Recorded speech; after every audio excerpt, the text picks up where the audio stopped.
அடுத்த ஆண்டு நடைபெற்ற சட்டமன்ற பொதுத் தேர்தலில் எத்தனை அவதாரம் எடுத்தாலும் உங்களை வீழ்த்துவது மக்கள் முடிவு செய்து விட்டார்கள். அதுபோல கள்ளக்குறிச்சியில் அங்க ஒரு மாநாடு நடத்தினாங்க. அந்த மாநாடுல ஒரு கதையை சொன்னார். யாரு? உதயநிதி ஸ்டாலின் துணை முதலமைச்சர் சொன்னார்.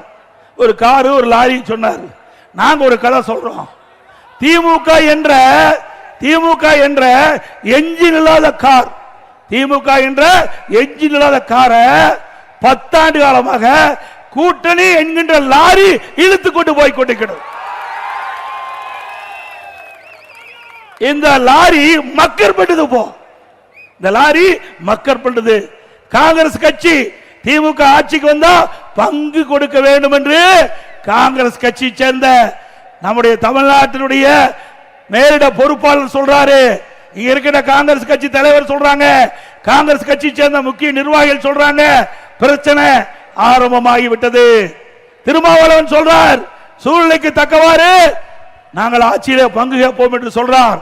திரு கம்யூனிஸ்ட் கட்சி சேர்ந்த திரு சண்முகம் அவர்கள் சொல்லுகிறார் ஒரு பேட்டியில, திமுக கொடுக்கப்பட்ட வாக்குறுதி நிறைவேற்றல, அரசு ஊழியர் கொடுக்கப்பட்ட வாக்குறுதி நிறைவேற்றல, செவிலியர் கொடுக்கப்பட்ட வாக்குறுதி நிறைவேற்றல, விவசாயிகள் கொடுக்கப்பட்ட வாக்குறுதி நிறைவேற்றல, போக்குவரத்து தொழிலாளர் கொடுக்கப்பட்ட வாக்குறுதி நிறைவேற்றல, இடைநிலை ஆசிரியர் கொடுக்கப்பட்ட வாக்குறுதி நிறைவேற்றல, தூய்மை பணியாளர் கொடுக்கப்பட்ட வாக்குறுதி நிறைவேற்றல அப்படின்னு அவர் இந்த பேட்டியில சொல்லி, இன்றைக்கு இருக்கிற அமைச்சர்கள்லாம் 95% வாக்குறுதி நிறைவேற்றப்பட்டதாகவும் சில பேர் 99% நிறைவேற்றப்பட்டதாகவும் சொல்லிக் கொண்டிருக்கிறார் என்று நாம் சொல்லல.